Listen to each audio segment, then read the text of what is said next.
এখন বিএনপি যেই বক্তব্য, বিএনপির এই নেতা এমপি প্রার্থী জামাল মাহমুদ চৌধুরী তিনি যেই বক্তব্য দিয়েছেন, এই বক্তব্যে আজকের দিনে খুব বেশি যে রাজনৈতিকভাবে তিনি ভুল কথা বলেছেন অথবা ভোটের মাঠকে নিজের দখলে নিতে তিনি রং কাজ করেছেন আমার মনে হয় না। কেন মনে হয় না বুঝাই।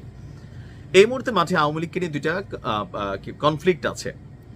বিএনপি বরাবরই বলছে যে জামাতরা তলে তলে আওয়ামী লীগকে হাতে নিয়ে রাখছে। রিজভী সাহেব গতকালকেও বলছিলেন যে ডাকসুর ভিপি নির্বাচনে ছাত্রলীগের ভোটগুলা তারা কাস্টিং করছে, তারাই উপরে বলে যে আওয়ামী লীগের সাথে মিলবেন না, সাইড দিবেন না, কিন্তু তারা তলে তলে দেয়। মির্জা আব্বাস থেকে শুরু করে অনেকে একই কথা বলছিলেন। তার উপর এটা নিয়ে বিএনপির অনেকেরও চিন্তা আছে যে না, সামনে আর বাধা দেওয়া আপনার উচিত না। ঠিক আছে, যে বাধা দেওয়া কেন উচিত না, যে আওয়ামী লীগদের যখন বিএনপি প্রতিহত করতেছে, তো এটা একটা ইফেক্ট তৈরি হচ্ছে সারা বাংলাদেশে। ভোটের মাঠে আওয়ামী লীগের ভোটটা তারা আর পাবে না। এখন এইটাকে আরো এক ধাপ আগায় নিয়ে আপনার আমরা যদি বলি যে বিএনপি আওয়ামী লীগ জাতীয় পার্টি ভাই ভাই, ধানের শীষে ভোট চাই, এই ডায়লগ দিয়া এই মুহূর্তে ভাইরাল হচ্ছেন বিএনপি নেতা জামাল মাহমুদ চৌধুরী। ওনার বাড়ি কোথায়? ওনার বাড়ি হচ্ছে কক্সবাজারে। কক্সবাজার 4 আসনের মনোনয়ন প্রত্যাশী সাবেক এমপি এবং জেলা বিএনপির সভাপতি শাহজাহান চৌধুরীর পক্ষে ধানের শীষে ভোট চাওয়ার একটা ভিডিও ছড়িয়ে পড়েছে সামাজিক যোগাযোগ মাধ্যমে। বিএনপি আওয়ামী লীগ জাতীয় পার্টি সবাইকে ভাই ভাই আখ্যা দিয়ে আপনার উখিয়া উপজেলার হলদিয়া ইউনিয়নের বিএনপির সভাপতি জামাল মাহমুদ চৌধুরী স্থানীয় নেতাকর্মীদের নিয়ে পাড়া মহল্লায় ঘুরে তিনি এই বক্তব্য দিয়েছেন। কারণ তারা মনে করছেন যে লোকাল ভোটগুলা যে কোনো সময় জামাত হাতায় নিবে, সো বেটার হচ্ছে আওয়ামী লীগ জাতীয় পার্টি, বাংলাদেশের প্রত্যেক মানুষই আমরা ভাই ভাই। এই কথা বলে তিনি কি বিশাল কোনো অন্যায় করছেন? না, ইসলামের দৃষ্টিতেও আমরা সকলে ভাই ভাই, হিন্দু মুসলিম ভাই ভাই। সেই প্রেক্ষাপটে এখন একই পরিবারের কেউ আওয়ামী লীগ করে, কেউ বিএনপি করে, কেউ জামাত করে, কেউ জাতীয় পার্টি করে। যদি সে অপরাধী হয়, সন্ত্রাসী হয়, তার বিচার হবে আলাদা।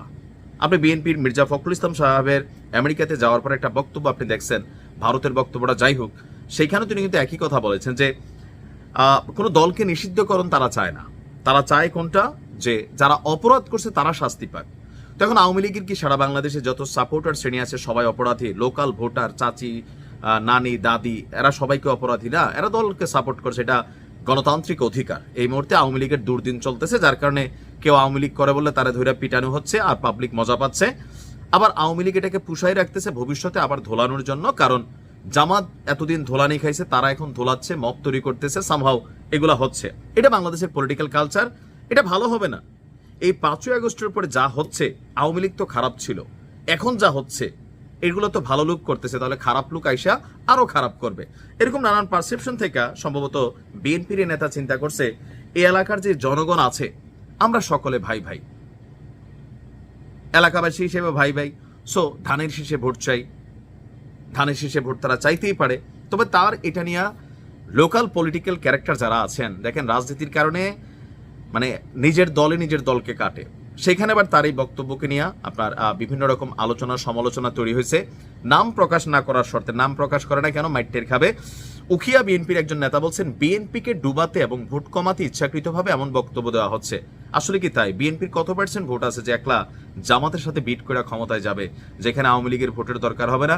আপনি নিশ্চিত থাকেন এইবার নির্বাচনে আওয়ামী লীগের ভোটার যারা আছে তাদের ভোট রেজাল্ট তৈরি করবে জামাত ক্ষমতায় যাবে নাকি বিএনপি। দুই দলের মধ্যে কারোরই একক এত ভোট নাই, 51% নাই, যাই আছে এর নিচে, 40-এর নিচে। তো জামাতের ভোট বাড়ছে, বিএনপিরও বাড়ছে, কমছে, তাদেরও কমছে, জনপ্রিয়তা বাড়ছে, কমছে। এই খেলায় ফ্লোটিং ভোটার হিসেবে আওয়ামী লীগের ভোটাররা নির্বাচনের ফলাফল বদলাবে। আর এই পারসেপশন নিয়ে বাংলাদেশের সব জায়গায় জামাতের নেতারা, বিএনপির নেতারা কিন্তু প্র্যাকটিক্যালি এই কাজটাই করতেছেন। গণমাধ্যমে হয়তো ভিন্ন কথা বলতেছেন, যেহেতু ভাইরাল ক্যারেক্টার যারা, তারা কথা বলে সারা বাংলাদেশ নাড়াচাড়া হয়। দেখেন আওয়ামী লীগ করতে পারে, ভালো মানুষ কোন অন্যায় করে, অপরাধ করে, সাপোর্টার শ্রেণী তার ভোটটা বিএনপি নেওয়ার চেষ্টা করতেই পারে, জামাতও নেওয়ার চেষ্টা করতে পারে। যে ভালো ব্যবহার দিয়া ভোটটা নিতে পারবে সেই নির্বাচনের মাঠে বিজয়ী হবে, কারণ পিআর তো হবে না। এখন বিএনপির নেতাকে আসলে ধরেন কোনো বড় অপরাধ করছে, তাকে নিয়ে যে পরিমাণ আলোচনা সমালোচনা হচ্ছে, আমার কাছে মনে হচ্ছে রাজনীতিতে শেষ কথা কিচ্ছু নাই। তিনি তার এলাকার ভোটারদের মন জয় করে তার নেতাকে তিনি এমপি বানানোর চেষ্টা করছেন, অন্য কিছুই না। ভালো থাকুন, আসসালামু আলাইকুম।